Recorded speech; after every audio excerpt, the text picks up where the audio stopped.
Okay, hi guys. This question is from Feel Flow Free. And she wanted me to talk about unconditional love. Okay. So, in my previous video, I wanted to explain to you that really the vibration of love as you know it, as you think of it, little kitty kitty, tail, kitty's tail. Okay, do not growl at the kitty, Akira, no.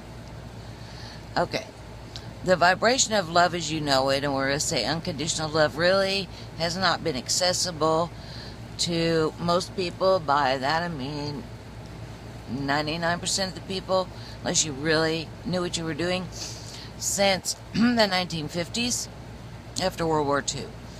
And the reason for that is because the whole game was about trying to reach really, really low vibrations in 3D. Okay? So, in order to reach really, really low vibrations, it's kind of a scale like this, sliding down. Here's 1 to 10, and you're sliding down. So there's a range in there, right? Okay, well, in order to get the lowest possible 3D vibrations in human form, then that sliding scale went down so low that unconditional love was not accessible by the majority, by the general, by most everyone. Okay?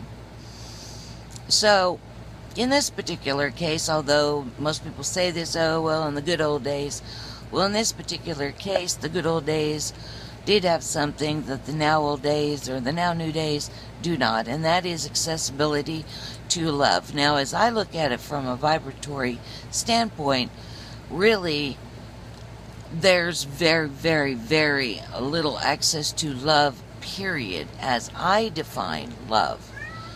But, as you well know, just by being brought about this, there's many different kinds of loves. There's many different vibratory levels of love. I mean, there's sexual love, there's puppy love, there's lust love, there's parent to child love, there's brother and sister love, and best friend love, and you get the drift. But from my perspective right now on this question, we're talking about some pretty high, a very high vibratory state and way to interact with anybody. Well, people have gotten so far away from the real love that all really is left is you've got some really base, lower vibratory aspects of love left. There is the love of a parent for a child, but even that is a lot of times is conditional.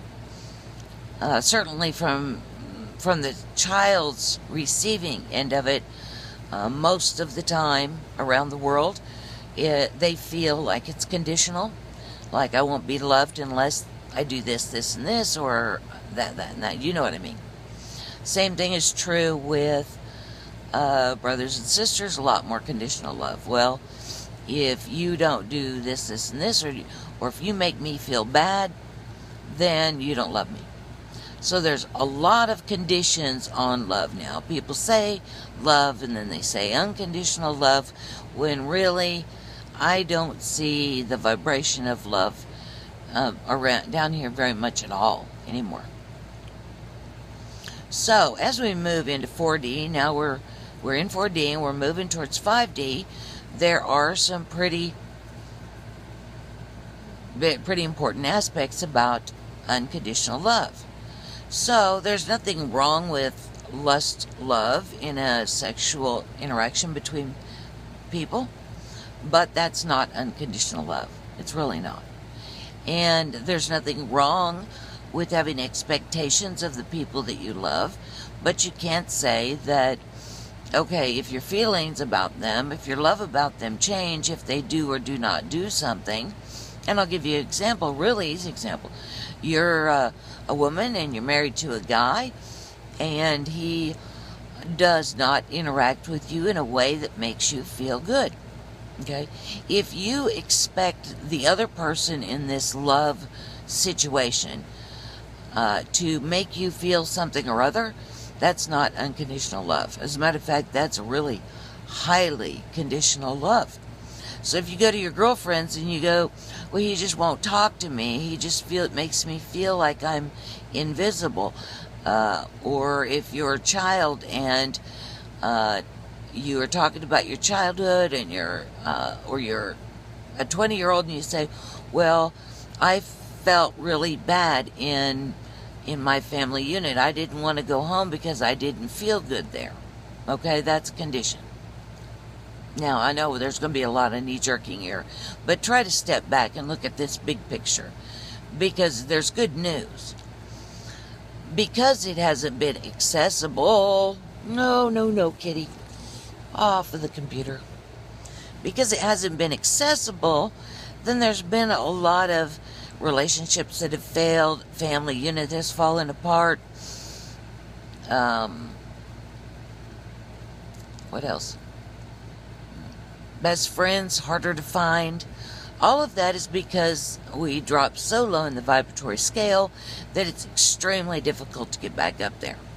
So, the important part is that you need to be able to identify what love really is, and you need to identify when you're there or not.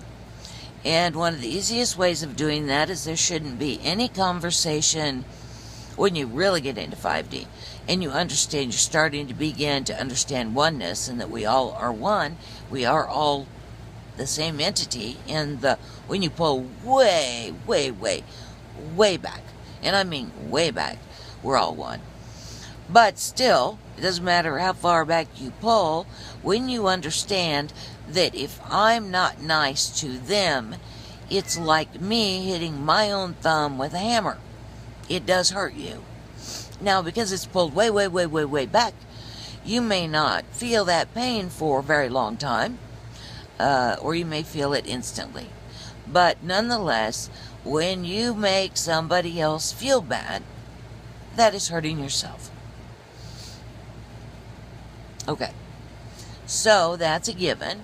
So no hurting of anybody else ever.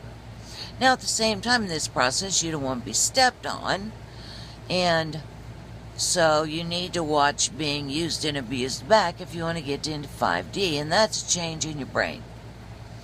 That is simply a change in your brain with that whole namaste thing. I see the God in you, so I'm going to look past you pulling in front of me with your car and almost wrecking, and I have a child in the car, and that could have been very bad. You're going to look past that, and you're going to say, you're going to see the God in that person, and you're going to say, what I do is, I think I may have said this in another video, what I do is I make up stories very quickly in my head. I make up a story of, the guy just found out that his cat was run over, and he has had that cat for 20 years. Okay? And now it's gone. Okay? So it's kind of a trick, but kind of one of those fake it till you make it deals. And I'm a lot better now, so I don't knee jerk about people that I don't know or even people that I do know. More at this point now, as first I did understanding that I'm all part of the one, and they're another aspect of myself. If I'm mad at them, it's probably because I'm upset at something in me that is similar to that I don't have a handle on. So then I look at that situation. I go, well, what exactly am I mad about? Then I look at that particular thing and I go, do I do that? Do I do that? And if I can't get a handle on that, I'll usually take that information and I would take it to the people that are closest to me, like my daughter, and I will say, okay, do I do this? At which point she's very good at honesty, and she'll say, yes, you do, and this is how it plays out. At which point I will work on that and wait for the next time that I need or get mad at somebody. So, first, we're all in the one. That one's a pretty easy one to flip it over. But if that doesn't work, then I go to, I'm still reacting to that. Maybe it's something that's an aspect of me I don't like, and they're mirroring it back to me for change. So I do look at it myself, see if I can rectify it. If not, if I don't think it's in me, I go to my daughter and I say, okay, is this in me? Do I do this? And then I deal with it. Okay, let's say that, no, really, that pretty much does it. One of those things does it for me. So if you have problems deal with it and try those ways. And if it doesn't work, then get back to me and we'll come up with something else. Okay. So now that gets you to your basic love. Not anything beyond that. That's just basic love your neighbor, love your enemy as yourself type thing. Oh, which triggers me to, yeah, you've got to learn to love yourself first. And we do that. I did that with the mirror trick. Look yourself in the eye every day, then 2 times a day, 10 times, 100 every time you pass a surface. Look into your eyes, deep into your eyes, and mean it. I say it out loud, if at all possible, and certainly at the beginning. Say it out loud, I love you, and mean it. And what are you doing? Oh, cat's trying to climb out the window. Okay, I'm gonna let that fly. Okay, hold on a minute. We're gonna open this window. Over here. Sebastian. Sebastian. This is Sebastian. And there's a window. There you go. Okay, back to the point at hand. Alright, go. There you go. Good. Okay, sorry about that. I am in my 24-foot travel trailer, by the way, that I remodeled to be for Stephanie and me, and then I found out that she doesn't really want to or like to travel, so now I'm living in it, practicing by myself, and I bought, or actually my ex-husband bought, a $500 van, which I'm going to convert into a camper van, and then I'm going to travel the United States, Canada, Alaska, and then follow all the way down through Mexico, Central America, and South America. That's the big, and then I probably will be traveling to other countries in between then. Okay. Well, that was a sidetrack. Okay, back to the love. Now, first you're going to love yourself. Can't do anything before you do the love yourself thing. So don't even try. Don't even try. You have got to get at least a beginning on loving yourself and meaning it. And that you'll do it and fall out all the time. But a lot of the defensiveness that we do and the anger and the nastiness, a lot of that is low self-esteem, ourselves. So we're being defensive because we don't think we're good enough. A lot of systems in place that made you do that, but we got to undo it. So first thing you're going to do, start by loving yourself. And I don't mean loving yourself when you've got your hair all done and you're in perfect makeup and you've got the perfect job. No, I want you to love yourself first thing in the morning before you brush your teeth. I want you to do it looking into your eyes, remembering everything that you know about you. I want you to remember it from that perspective. Okay, we've started on that. Now we've done what I talked about earlier. So you're not knee-jerking against strangers. Okay? Now you have to stop knee-jerking around bosses or people that you work with. And I want you to do the story, the fake story thing. Try to see the God in them. If that doesn't work, try a fake story. They're just having a bad day. Don't take it personally. They are part of me. Then if that doesn't work, then you can go in your office, in the bathroom, go into a meditative state, and try visualizing the aspect of the person that how you want them to act around you. Okay? So, instead of, like I think I said this before in another video, I see my second ex every day. And he was extremely destructive to me. Very, very, very, a lot of bad things happened with him or by him. And I was just being mad at him and creating and sending it out to the universe. The universe would return it 3 times, times 3, over and over and over, to the point, but by the end, he was an absolute, oh my gosh, huge monster. I did a really good job of creating that one, or going to the timeline where that version of him existed. Of course, over the last 4 or 5 years, I've been doing it completely differently. So, I take the most difficult person that has done the most pain and horrible things to me, I set it up so that we see each other every day, and I am pushing myself to see the God in him and to visualize him being a nice person, a supportive father, and it was very hard at the beginning because I wasn't very good at it. So I would just look at his face and remember the horror and start to resent, hate, fear. So I'd start that. Started in tiny baby ways, guys. Tiny moments in time. And then I would go backwards and then forwards, then 2 step backwards. And this went back and forth for 2 or 3 years before I really saw a short-term lasting effect. But the second I did, then I went, oh, there it is. So I had something to latch onto. And then I just started doing it more and more. And of course, the more I, with intention, with belief, went to the timelines where he was being nice, or just even not nice, just not evil. When I did that, then he would be nicer. Woohoo, it works! Yay! Build on that. So I did, over and over and over. Now, today, during every day, he is usually about 60 to 70% nice. Right, really nice. Okay? And that's how it's done. So you don't jump right back into being able to access love vibrations that you haven't had access to your whole life. Okay? You gotta take little steps. You gotta move that sliding scale up that ruler, so to speak.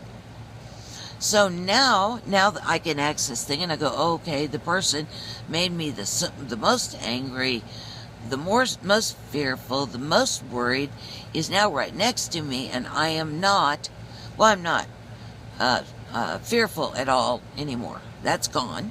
Okay, sliding scale's moved, right? And I look at everything like that. Well, then I don't knee-jerk at all to the guy that cuts me off, at all, ever. I don't get mad at all with any kind of short-term interaction with somebody at a store, elevator, whatever. I don't get mad at that at all. Not even a flash, nothing at all. So I'm looking now to see how that gauge is. So now I know I have gotten out of that range. I'm not going to knee-jerk and snarl at people. So my self-esteem has got to get better, that I don't take that personally, that it probably has nothing whatsoever to do with me in the 30 seconds we have interacted, and get over myself, which I do. I have gotten so that I really don't knee-jerk with myself anymore. I don't catch myself dissing myself for being fat, or that I didn't do this or that well enough and wasn't a good enough mother. I used to do that. I used to go, well, I wasn't a good enough wife, and that's the reason why the guys did what they did to me. I got rid of all that. Don't do any of that. Again, sliding scale up. Okay? So now I watch, and I'm watching that sliding scale to see where my bottom point is and my high point is.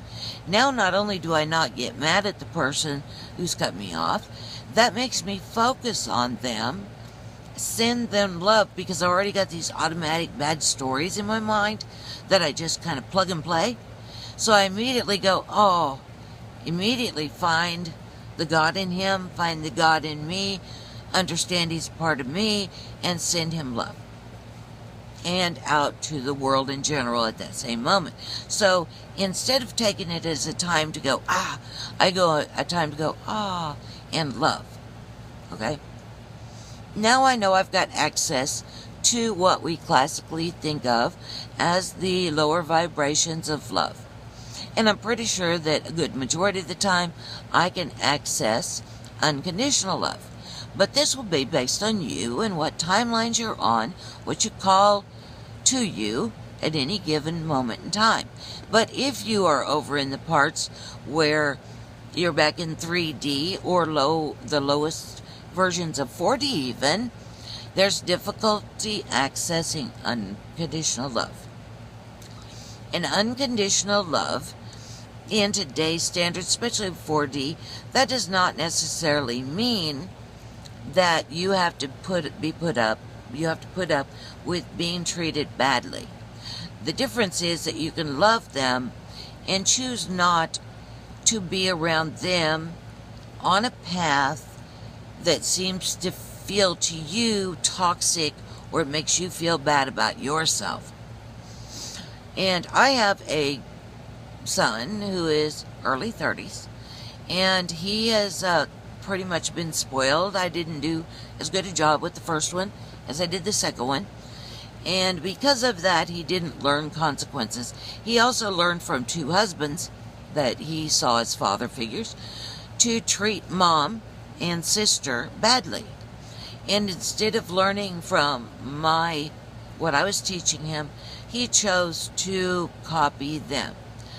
Now, after much time trying to change timelines and try to find a timeline where he was, being a better person and respectful and nicer to me and my daughter, all I got was no timelines where he wasn't there and timelines where he was bad. So I cannot find the timelines yet with him that he is not being very, very, very nasty. So what I chose to do is I chose to tell him, you can't tell him, I've been telling him for years. So I basically chose to withdraw from the situation because he lives in another city that also is a city with very low vibrations, and he matches it really well. I do not match, neither does my daughter. So I chose to remove myself from that situation, to leave with love that I understand, and I do understand that he saw the way the men in his life treated me and his sister and all women, period, and talked about them, and he has just done the same thing. And I pretty much made my daughter kind of talked her through it. But he's over 30 now, and I do know that men, their brains finish developing much later than women's, not until about 22 to 25, and I think he was on the late end of that, probably closer to 30. So I gave him all that and tried to work with him. At that point, I realized that a great deal of energy and time was being spent on him and not nearly enough time developing my relationship with my daughter and my relationship with myself. So I opted to send him love and light and not interfere with his path, which I know now because I know more data about our path. But I chose to send him on his way with all my love, but that I was not interested in interacting with him on the lower vibrations, which is pretty much what had to happen because he wouldn't move his vibrations. So I had to lower mine to be able to communicate with him at all, interact or be in the same room. So I decided I was no longer going to do that. Now, I don't hate my son. I absolutely love him. And my love is not based on whether or not he comes to dinner or tells me what he's doing in his life. That love is truly unconditional. Truly. And I would say, pretty much, I could say that most of the time my love is unconditional for everything and all beings, all plants, everything. Now, most of the time, I do trigger, but that doesn't mean I can still love Curtis. I can still love Charles Manson and not want to go hang out with him. Okay?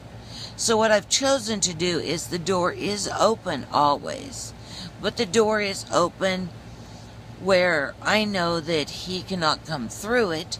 Neither can Charles Manson. Neither can anybody on a lower vibratory level. My ex cannot come through that door unless they are vibrating up at a certain level. So I haven't disconnected.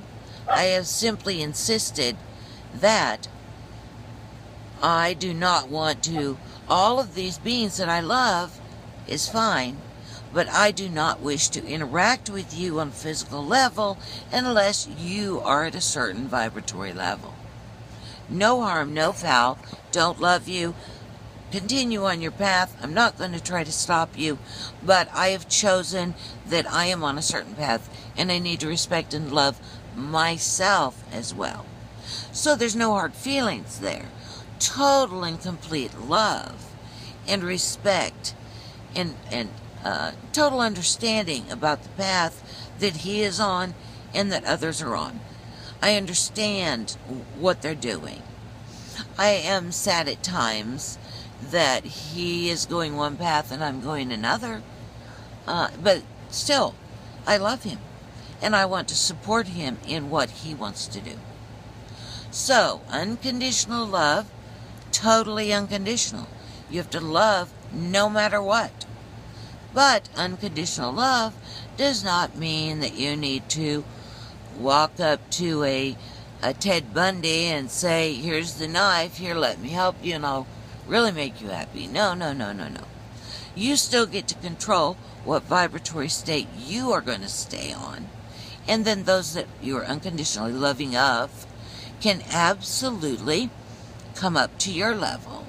And you can see that they're coming and try to make everything available for them to continue to raise up around you. That's loving. No judgment here. Because I know there's no such thing as good or bad. And the way I feel needs to be handled by me. That's my responsibility. It's not your responsibility. It's not the government's responsibility. It's not even my little puppy dog's responsibility. It's mine. How I feel, my job. So I have taken that very seriously.